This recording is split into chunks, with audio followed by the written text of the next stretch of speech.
আজকের আবহাওয়াটা একটু ভিন্ন। এই ভিন্ন আবহাওয়ায় হঠাৎ করে মন চাইলো দেশি মুরগি একটু ঝালঝাল করে ভুনা করার জন্য। তো আমি এখানে দেশি মুরগি কেটে বেছে ধুয়ে পরিষ্কার করে নিয়েছি। আর এটা রান্না করব আমি পুরাটা আলু দিয়ে। তো কীভাবে রান্নাটা করছি একটু সিম্পলভাবে আপনাদের সাথে শেয়ার করি।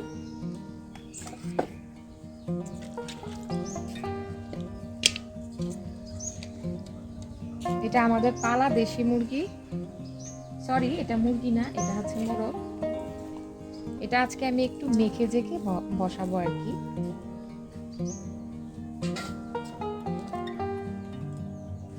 সব বাটা মশলা আমি বেটে নিয়েছি। পেঁয়াজ, আদা, পেঁয়াজের সাথে কিন্তু রসুন আছে। আদা বাটা দিয়ে দিয়েছি, এখন দিয়েছি জিরা বাটা। আর এটা হচ্ছে গরম মশলা বাটা, এটা এখন দিব না, এটা আমি পরে দিব। এই যে তেল, আমি কিন্তু চুলা এখনো ধরাইনি।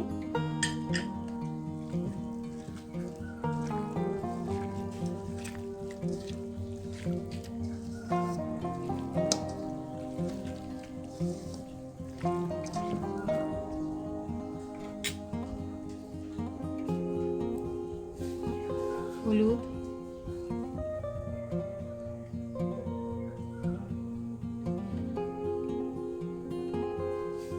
আজকের আবহাওয়াটা কিছুটা মেঘলা, তো সেই জন্য এরকম ঝাল ঝাল চিকেন খেতে খুব ভালো লাগে।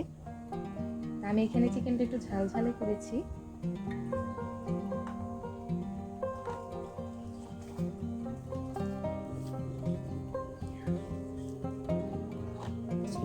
আমার কাছে দেশি মুরগি ভুনার চেয়ে এরকম আলু দিয়ে ঝোল খেতে ভালো লাগে।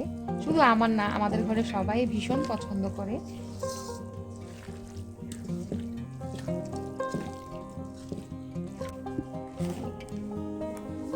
আমি মশলাটা মাখিয়ে বেশ অনেকটা সময় রেখে দিয়েছি।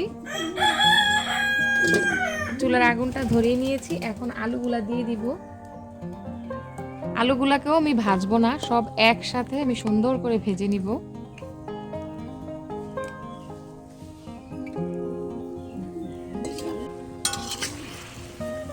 এবার এইটাকে খুব ভালো করে আমি কষিয়ে নিব।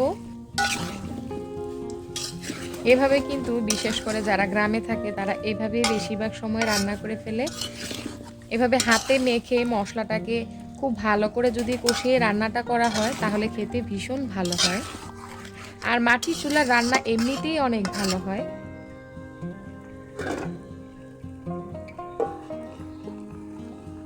আর এইখানে কিন্তু আমি গরম মশলাটা বেটে রেখেছি। এখানে এলাচ, দারচিনি, গোলমরিচ, লং, সামান্য জায়ফল, জয়ত্রী সব একসাথে আমি বেটে নিয়েছি। এখন ঢাকনা দিয়ে ঢেকে আমি মাংসটা ভালো করে কষিয়ে নিব।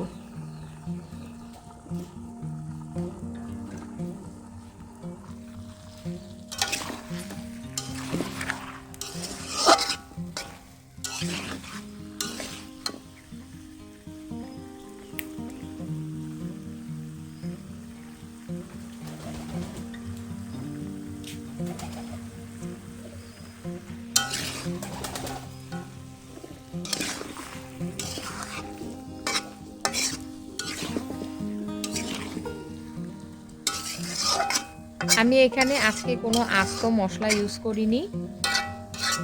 আমার কাছে এরকম বাটা মশলা দিয়ে খেতে ভালো লাগে, তবে মাঝে মধ্যে আমি কিন্তু আস্ত মশলা দিয়েও রান্না করি। তো আজকে আস্ত মশলা না দিয়ে সব মশলা আমি বেটে নিয়েছি।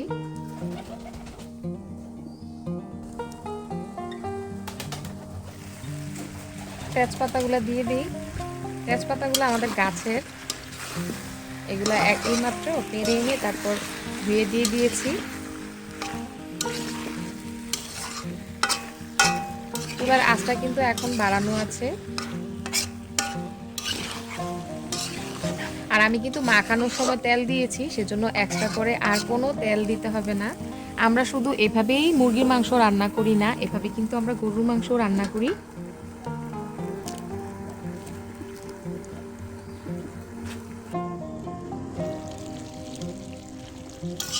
আমি কিন্তু এখন পর্যন্ত কোনো পানি ইউজ করিনি।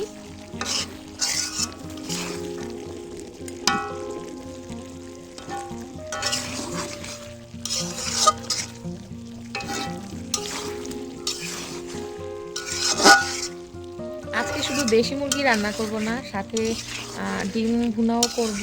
ডিমটা একটু ভিন্নভাবে করব।